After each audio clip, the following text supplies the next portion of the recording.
दिल्ली सरकार लाने वाली है प्रॉपर्टी के लिए अलग नियम। क्या आपकी प्रॉपर्टी का भी बनेगा आधार कार्ड? भूमाफियाओं के लिए बजने वाली है खतरे की घंटी। क्या इस दिल्ली में प्रॉपर्टी मालिकों के लिए है रेड अलर्ट? दोस्तों, दिल्ली में अब क्या आपकी प्रॉपर्टी का भी आधार कार्ड बनने वाला है? क्या आने वाले कुछ महीनों में हर फ्लैट, हर दुकान, हर प्लॉट और यहां तक कि हर मंजिल को सरकार एक यूनिक डिजिटल नंबर देने वाली है? अगर ऐसा हुआ तो क्या 20 से 30 साल पुराने प्रॉपर्टी डिस्प्यूट पूरी तरह से खत्म हो जाएंगे? क्या फर्जी रजिस्ट्री, डबल सेलिंग और एक ही जमीन पर कई लोगों के मालिकाना दावे जैसी प्रॉब्लम का अंत हो जाएगा?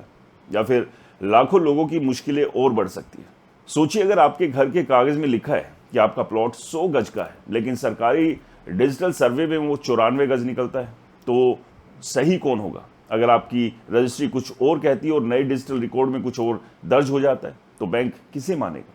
कोर्ट किसे मानेगा? और सबसे बड़ा सवाल, क्या इलीगल कॉलोनियां, लाल डोरा, पुराने गांव, साझा रास्तों, कब्जों और बिना परमिशन बनी इमारतों का भी डिजिटल आधार कार्ड बन जाएगा? दोस्तों, ये कोई छोटी खबर नहीं, ये आने वाले सालों में दिल्ली के पूरे रियल एस्टेट सिस्टम को बदल देने वाली खबर है। इसलिए इस वीडियो को आखिर तक जरूर देखिए, क्योंकि मैं सिर्फ सरकारी अनाउंसमेंट नहीं बताने वाला, बल्कि एक एक पॉइंट को रियल एस्टेट एक्सपर्ट की नज़र से समझाऊंगा कि इसका फायदा किसे होगा, नुकसान किसे हो सकता है, किन लोगों को अभी से सतर्क हो जाना चाहिए। और अगर आपके पास दिल्ली में 1 इंच ज़मीन भी है तो आपको आज से तैयारी शुरू कर देनी चाहिए। नमस्कार दोस्तों, मैं हूं राज के वर्मा और आप देख रहे हैं रिपोर्टर जी, जहां मैं प्रॉपर्टी से जुड़े हर बड़े फैसले के पीछे की पूरी कहानी, उसका कानूनी पहलू, इन्वेस्टमेंट पर असर और आम आदमी के लिए उसका मतलब आसान भाषा में समझाता हूं। सबसे पहले जानते हैं कि आखिर सरकार ने ऐलान क्या किया है। 30 जुलाई 2026 को दिल्ली की मुख्यमंत्री रेखा गुप्ता ने घोषणा की कि दिल्ली सरकार जल्द ही दिल्ली लैंड रिकॉर्ड बिल 2026 लेकर आएगी। इस कानून का मकसद दिल्ली की हर प्रॉपर्टी का वैज्ञानिक सर्वे कराना, उसका डिजिटल रिकॉर्ड तैयार करना और हर संपत्ति को एक यूनिक डिजिटल पहचान देना है।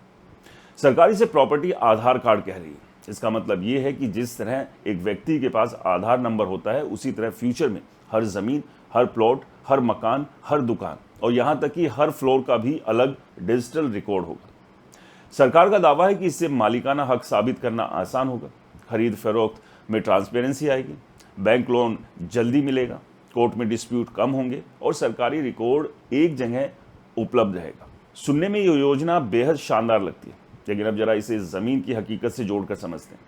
दोस्तों, दिल्ली भारत के सबसे जटिल प्रॉपर्टी बाजार में से एक है। यहाँ लगभग 2 करोड़ से अधिक आबादी रहती है। दिल्ली में करीब 1700 से ज़्यादा इलीगल कॉलोनियाँ हैं, जिसमें लाखों परिवार रहते हैं। इसके अलावा लगभग 360 से ज़्यादा शहरीकृत गांव हैं, सैकड़ों लाल डोरा के इलाके हैं, हज़ारों बहुमंजिला इमारतें, लाखों फ्लैट और करोड़ों स्क्वायर फीट कमर्शियल स्पेस मौजूद है। कई जगहों पर एक ही प्लॉट की कई बार बिक्री हुई है। कहीं रजिस्ट्री है लेकिन म्यूटेशन है, कहीं जीपीए पर कब्जा है, तो कहीं सिर्फ एग्रीमेंट टू सेल के आधार पर लोग दशकों से रह रहे हैं।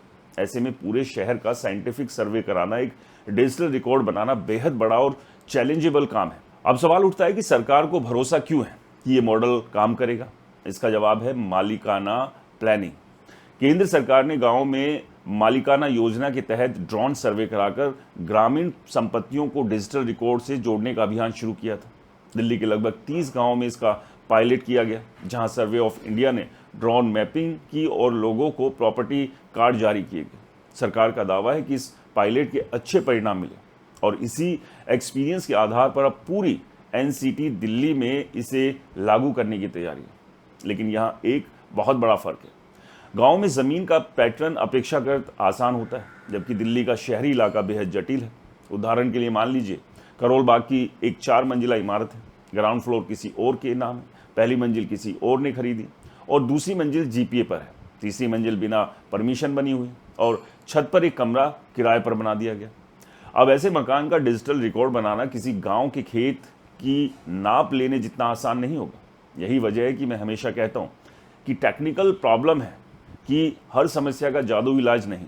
अब बात करते हैं उस चीज़ की जिस पर सबसे कम चर्चा हो रही है। अगर आपके पुराने कागज और नया डिजिटल सर्वे मेल नहीं खाते तो क्या होगा? मान लीजिए आपकी रजिस्ट्री में 200 स्क्वायर मीटर लिखा है, लेकिन डिजिटल सर्वे में 192 स्क्वायर मीटर निकलता है, या आपके नक्शे में रास्ता अलग दिख रहा है जबकि ज़मीनी हकीकत कुछ और है। ऐसे मामलों में किस रिकॉर्ड को सही माना जाएगा? क्या नया डिजिटल रिकॉर्ड पुराने डॉक्यूमेंट्स पर भारी पड़ेगा? क्या लोगों को आपत्ति दर्ज कराने का मौका मिलेगा? क्या अपील की व्यवस्था होगी?